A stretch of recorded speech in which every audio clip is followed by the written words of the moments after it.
sa Diyos Ama, pagkat ipinahayag niya, hari siya ng mga aba.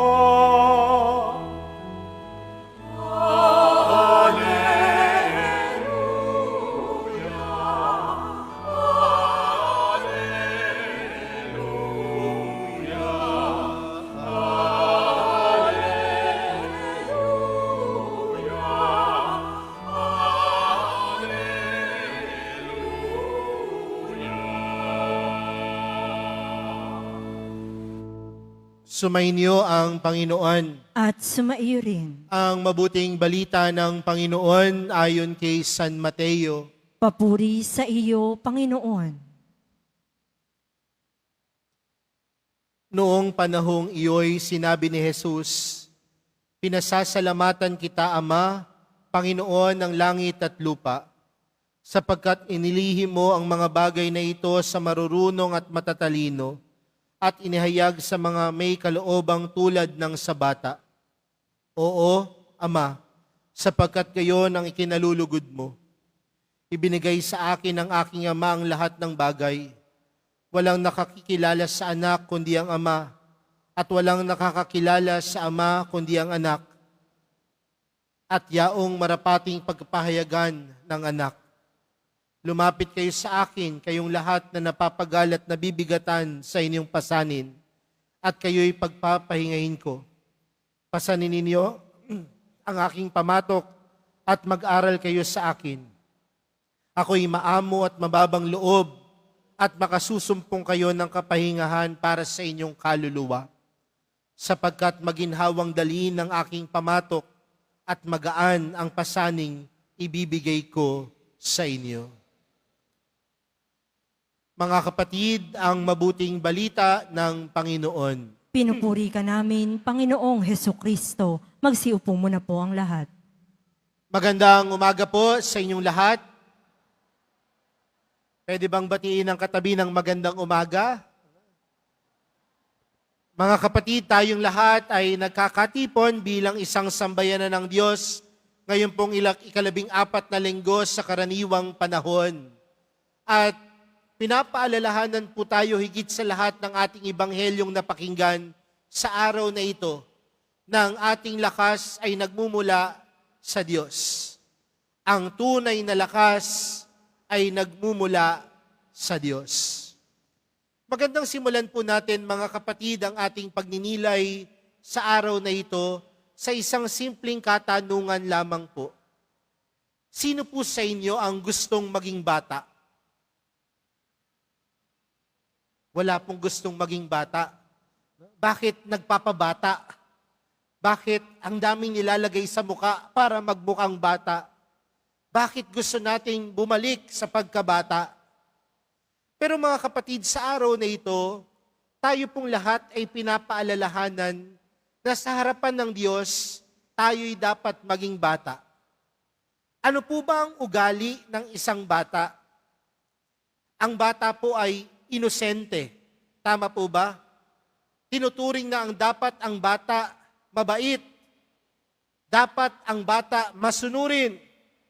Dapat ang bata ay ginagabayan ng nakatatanda. Ganyan pa ba ang mga kabataan ngayon? Baka kasi ang mga kabataan ngayon marahas. Baka ang kabataan ngayon makasarili. Pero mga kapatid, ang tunay na bata, laging dumidepende sa gabay ng nakatatanda. At bakit ko sinisimulan sa ganitong pamamaraan yung ating pagninilay para sa araw na ito, mga kapatid? Dahil pinapahayag sa atin ng Panginoon na tayong lahat ay bata sa harapan ng Diyos. At kung tayo'y mga bata sa harapan ng Diyos, nangangahulugan na kailangan natin ng gabay. Kailangan natin ng pagtatama. At sino ang gabay at pagtatamang tinutukoy ko, mga kapatid? Walang iba kundi ang Diyos. At magpagtatanto lang po natin ang turo ng Panginoon kung ang puso po natin ay magpakumbaba, may kapakumbabaan. You will realize that you need God in your life if you are humble. Because if you are too proud, you will say that you don't need God. Kapag ang tao ay mayabang, anong sasabihin niya? Kaya ko ang lahat. Pero kung ang tao ay mapagpakumbaba, nakagaya ng isang bata, sasabihin niyang kailangan niya ng Diyos at ang Diyos ang gagabay sa kanya sa kabutihan. Maraming karahasan sa mundo, maraming karahasan sa paligid. Bakit? Maraming mayabang. At ang kayabangan, nagdudulot ng pagiging makasarili.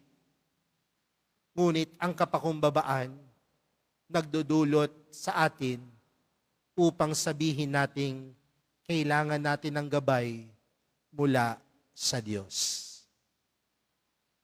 Kaya tingnan mo yung katabi mo. Mukha ba yung bata? At kapag yan ay mukhang bata, sabihin mong, huwag kang mayabang. Sabihin mo, huwag kang mayabang. At kailangan mo ang Diyos. Sa araw na ito, paalala sa iyo ng mahal na pong Jesus Nazareno, maging bata ka.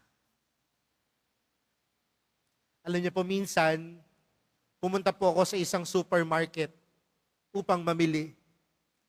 At paglabas ko po ng supermarket, may nakasalubong po akong isang batang naka-costume ng Superman. Kasama niya yung kanyang lolo. Tuwang-tuwa po ako dun sa bata kasi masikip po yung damit ng Superman ng costume eh. Medyo mataba yung bata. Sabi niya dun sa kanyang lolo, dahil yung kanyang lolo ay may bit-bit, namili sila doon sa supermarket. Sabi niya dun sa kanyang lolo, "Lo, ako nang magbubuhat ng plastic na yan." Sabi nung lolo, "Hindi mo yan kaya, bata ka pa." Sabi nung bata, "Lo, hindi mo ba ako nakikilala? Ako si Superman, kaya ko ang lahat." Para hindi siguro mapahiya yung kanyang apo, binigay ho nung lolo yung plastic sa bata. At kitang-kita ko po yung bata, hirap na buhatin yung plastic na kanilang pinamili. Sabi nung lolo sa kanya, "Tingnan mo apo, hindi mo kaya yan." Sabi nung bata, "Ako si Superman." Kaya para siguro hindi rin mapahiya muli yung bata, tinulungan siya ng kanyang lolo na bitbitin yung kanilang pinamili. Sa huli, dalawa silang nagbibitbit. Kaya sabi ng bata, rinig na rinig ko, "Tingnan mo, lo, kaya ko ang lahat."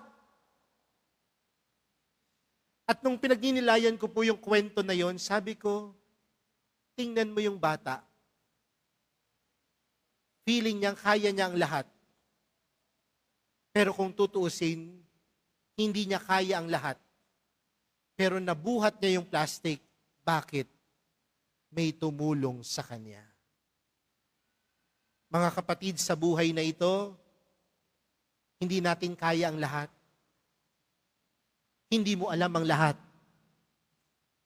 Pero bakit natin nakakaya ang lahat? Dahil merong tumutulong. At ang pinakamagandang tumutulong sa atin, hindi ang sarili natin. Hindi lang ang sarili natin, kundi ang mahal na pong Jesus Nazareno. You can overcome everything in this life because you have a God. You have mahal na pong Jesus Nazareno. Kaya mga kapatid, hindi mo kaya ang lahat. Kasi kung kakayanin mo ang lahat ng bagay, anong mararamdaman mo? Mapapagod ka. And remember in the gospel that we heard for today, ano ang sabi ng Panginoon?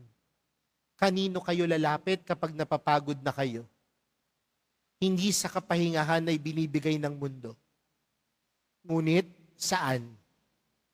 Sa Diyos. Dahil ang kapahingahan ay pinagkakaloob ng Diyos, ay kapayapaan sa puso at kalooban. The peace that Jesus gave is all about peace in our hearts.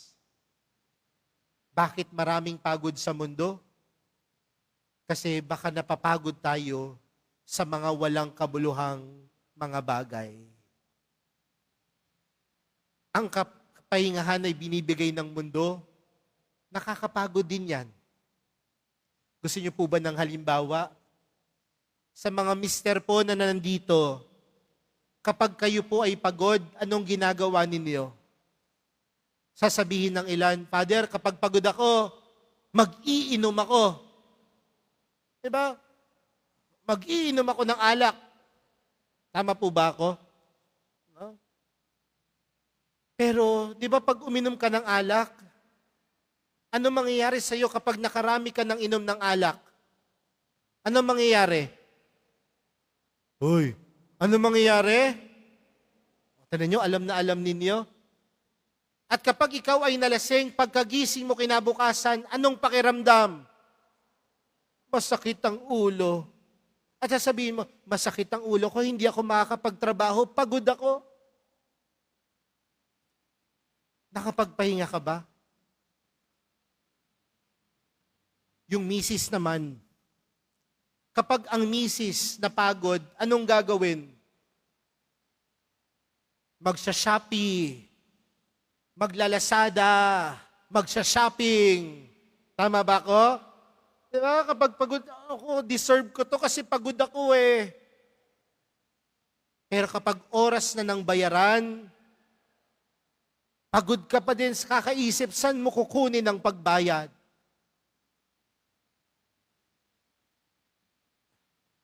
Kayong mga kabataan, mga estudyante ko ho sila eh. Kapag napapagod kayo, anong ginagawa ninyo? Huwag yung mga mararahas na bagay. Di ba kapag napapagod kayo, magko-computer kayo. At kapag napuyat kayo, hindi na kayo papasok kinabukasan. Pagod ako eh. Ang kapahingahan na binibigay ng mundo, peke. Ngunit ang kapahingahan na binibigay ng Panginoon, tunay. Kaya kapag napapagod ka, saan ka pupunta? Kay Jesus. Kapag napapagod ka, magdasal ka. Kapag napapagod ka, lumapit ka sa mahal na pong Jesus Nazareno at pagkakalooban ka niya ng tunay na kapayapaan. Tunay na kapahingahan na nagbibigay ng kapayapaan. Kaya mga kapatid, sa araw na ito, maging bata sa harapan ng Panginoon ng may kapakumbabaan. At kung tayo ay may kapakumbabaan sa harapan ng Panginoon, makasasampung tayo ng kapahingahan. At ang kapahingahan na ipinagkakaloob ni Jesus, tunay na magdudulit sa atin ng kapayapaan. Kaya mga kapatid, sa pagpapatuloy po ng ating banal na misa para sa araw na ito, ipanalangin natin sa mahal na pong Jesus Nazareno. Turuan niya tayong maging bata. Maging bata na may kapakumbabaan. Maging bata na handang matanggap ang kapahingahan at kapayapaan na ipinagkakaloob ni Jesus. Amen.